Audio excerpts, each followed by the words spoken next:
ducked off low key, yeah, you know me. Kickin' with Tyree, hit it 3 like Kyrie. Let's get right into it. I'll introduce myself first. I'm Perfect. Tyree. I'm from Milwaukee, Wisconsin. I'm also the host of Kicking It With Tyree, which is covering Tribeca, how we got here. How are you doing today? I'm good. I'm good. I'm Jess. My last name is Zeidman. I know that that doesn't roll off the tongue exactly, so I'll help you with that. Okay. Tell me what was the spark for human theories for you? What was something that really jumped off the page for you to get started with this? I really wanted to make write a movie that I would feel excited about directing, but I have had very limited directing experience. And so I was considering what would be both like challenging, but not too challenging for me. And so I liked the idea of a movie made up of vignettes. And so what was exciting to me was this idea of like, what if I wrote a film for me to direct that was really just like a way for me to learn directing, working with actors, working with the camera, working with everything. Because primarily I'd been a writer and producer. And so I knew I loved being on set. I knew that was something that was exciting to me. I wasn't sure about directing. And so I thought, why don't I take all these stories I have from my life, from that I've heard from friends, that I've heard on various good and bad dates, and sort of put them together into a scene list and write them all out and then get myself excited about directing it. And so that was really the spark, was like writing toward a goal, which is not something I necessarily had done before, but I think was something that got me excited. And so, yeah, that's where it came from, sort of a process forward approach. Um, so it's your debut feature. Mhm. Was there a creative risk that you took on here? And what did this film kind of teach you about your voice as a filmmaker? Yes, there was definitely a creative risk. I think the number one creative risk is, are all these little scenes going to fit together to make what feels like a full and complete feature? I used to have this worry that I would share with my core team all the time, and especially with my editor, Ryan Martin Brown, where I was like, if we get to the end of May and we do the string out, we only had 1 month after May. We took June and July off, and we were going to film again in August. But I was like, if we get to the end of May and the rough cut as of May is 45 minutes, I'm going to freak out. And he was like, it's not going to be 45 minutes. And it wasn't. It was actually quite long, probably too long, but that's as it should be. So I think my creative risk was really like, is this even going to be anything? Is it going to be legible to an audience? Is it going to be a full feature, or will it live in that funny mid-length place? Like all of that. And I think finding my voice as a filmmaker, especially in a place of directing, was both like honoring the writing and the humor I was trying to come across with, that was on the page, and then like opening myself up through directing to see what we could change and make better and make different.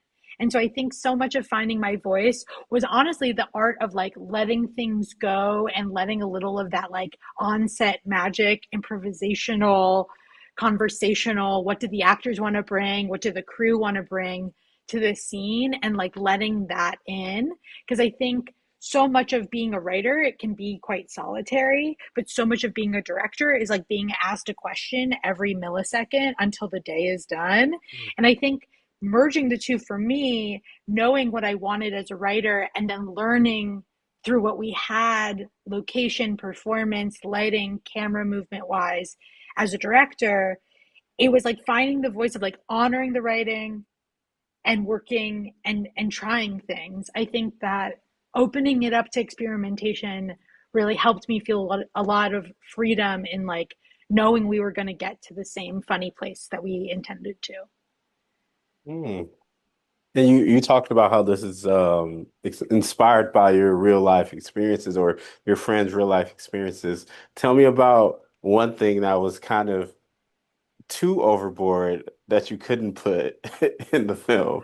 You know, we go pretty overboard in the film, but I have the perfect answer to this question, which is that it's the end of a scene that had to be cut, which is so devastating to me. And maybe if there's ever a DVD, I'll like sneak it in as a little bonus.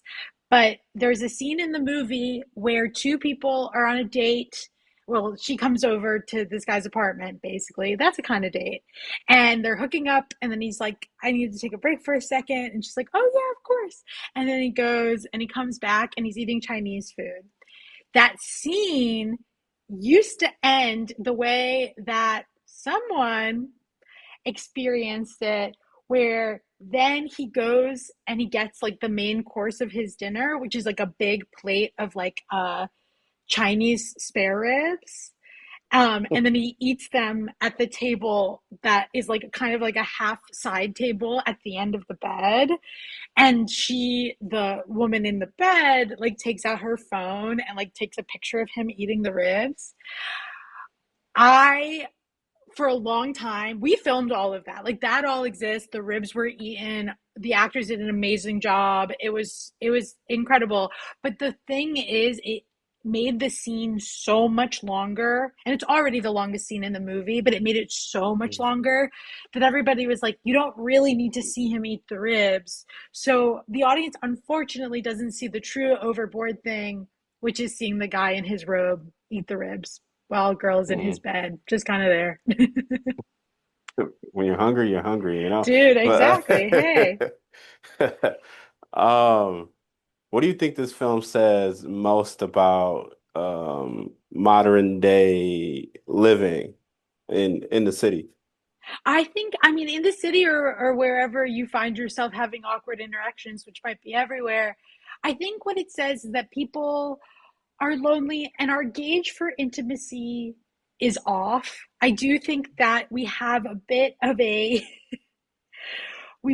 of a hard time knowing how much information to give someone, and it's easy to go too far in either direction. You know, tell someone you're meeting for the very first time the most traumatic thing that's ever happened to you, or like be too afraid to say bless you when someone sneezes.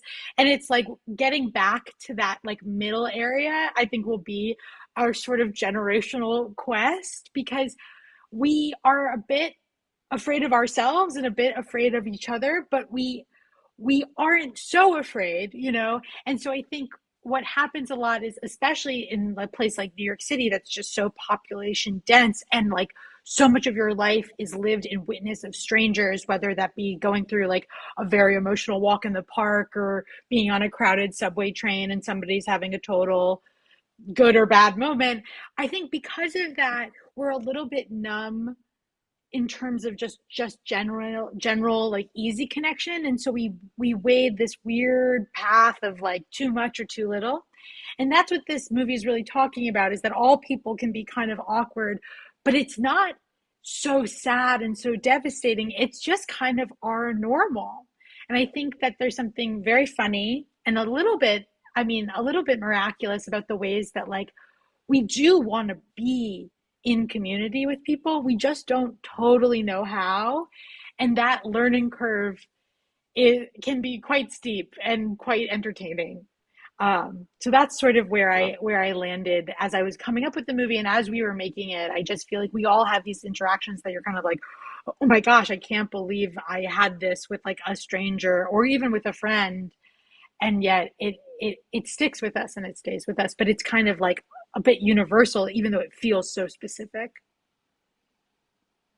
Um, I was gonna say that in general, this film feels like I'm bouncing in and out of people's lives within New York.